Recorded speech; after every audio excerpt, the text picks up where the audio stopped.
अस्सलाम वालेकुम। उम्मीद है आप सब लोग खैरियत से होंगे। आज का हमारा जो टॉपिक ऑफ डिस्कशन है वो रशिया यूक्रेन क्राइसिस के हवाले से है। इस वीडियो का जो थीम है वो ये है कि लेट्स सपोज अगर रशिया ये जंग जीत जाती है या हार जाती है तो उसके तनाजुर में क्या होगा। अगर मैं आप लोगों से ये सवाल करूँ तो बहुत से लोग लिटरली सेंस में यही कहेंगे कि it will be a huge setback for Russia as well as a huge setback for the Russian President Vladimir Putin in particular. लेकिन इस टॉपिक को अगर हम जियो पॉलिटिक्स के तनाजुर में देख ले या चेंजिंग वर्ल्ड ऑर्डर की कंटेक्स्ट में अगर हम देख ले तो इसका जवाब यही नहीं होगा। इसको अगर हम पॉलिटिकली या टेक्निकली में बात करूं तो it will be a huge setback or a huge blow for China as well as the Chinese President Xi Jinping in particular. उसका जस्टिफिकेशन ये है कि जितनी भी क्राइसिस है चाहे वो यूरोप में हो या मिडिल ईस्ट में हो या अफ्रीकन कॉन्टिनेंट में जो हम देखते आ रहे हैं, सो ये सारा जो क्राइसिस है ये इस ही चेंजिंग वर्ल्ड ऑर्डर की आफ्टर शॉक्स है या उसके तनाजुर में हो रहे हैं इन वन वे और अनदर। सो यही crisis Russia invasion of Ukraine ये जो क्राइसिस है सो ये भी चेंजिंग वर्ल्ड ऑर्डर के तनाजुर में हम इसको देख सकते हैं। अब मैं क्यों कह रहा हूं कि इसमें सबसे बड़ा जो सीटबैक वो चाइना को मिलेगा वो ये है कि इस when it comes to the Russian Ukraine crisis, so जो दुनिया है वर्ल्ड है वो टू ही ब्लॉक में डिवाइड हो चुकी है। अगर हम वेस्टर्न कंट्रीज की बात कर ले लाइक G7 यूरोपियन कंट्रीज तो वो यूक्रेन का साथ दे रहे हैं। ऑन दी अदर हैंड अगर हम रशिया के साथियों की अगर हम बात कर ले तो उसमें ईरान है, नॉर्थ कोरिया है और चाइना है। सो ये एक बाइपोलर इन अ सेंस हम कह सकते हैं when it comes to the Russian Ukraine crisis.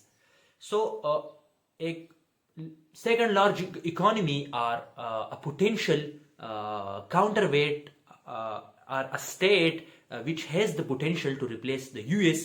So that state is only China, which is backing the Russia. So ये रशिया की हार नहीं होंगी, ये रशिया को एक setback नहीं मिलेगा, rather it will be a huge setback for China as well as the Chinese President Xi Jinping, which is really concerned as well as assertive in this regard. अगर इसके तनाजुर में अगर हम अपोजिट साइड इसका देख ले कि लेट्स सपोज अगर प्यूटन या रशिया ये जंग जीत जाती है तो क्या होगा। So again it will be a huge boost for China. Why I am saying because अगर हम चाइना की एक्टिविटी को देख ले चाहे वो इंडो पैसिफिक में हो, चाहे वो ताइवान स्ट्रेट में हो या साउथ चाइना सी में हो, तो वो एक मौके की तलाश में है। अगर और ये बात मैं आप लोगों को बताऊं कि रशिया इटसेल्फ वो इस यूरोप में जो क्राइसिस है रशियन यूक्रेन क्राइसिस, सो वो इसको इतनी बखूबी या कॉशियसली वो इसको कैलकुलेशन इसका नहीं कर रहे जितना चाइना कर रहा है, क्योंकि चाइना इस ही क्राइसिस को देखता आ रहा है कि अगर वेस्ट या यूरोप इस क्राइसिस में नाकाम होंगे, सो या वेस्ट या यूरोप जिन्होंने ये वादा किया है कि अगर चाइना ताइवान पर अटैक करता है तो we will come in to support and we will rescue Taiwan. So ये एक ह्यूज और एक पॉजिटिव साइन होगा चाइना के लिए और चाइनीज प्रेसिडेंट के लिए।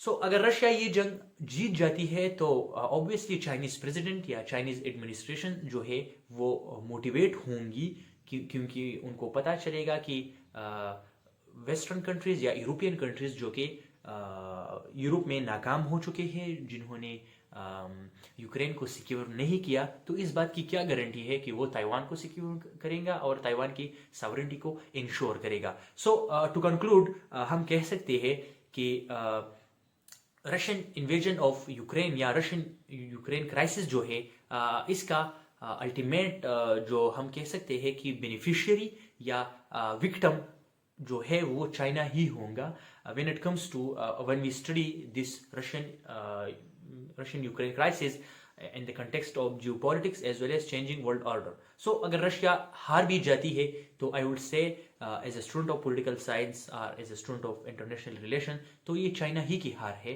اور اگر رشیا جیت جاتی ہے تو obviously China and Chinese administration جو ہے وہ موٹیویٹ ہوں گی اور وہ اپنی ہی other objective when it comes to Taiwan اور their other territorial claims in the South China Sea, تو وہ موٹیویٹ ہوں گی اور وہ اپنی ہی آبجیکٹو کو کیا کریں گے, وہ انہینس کریں گی اور اچیو کریں گی.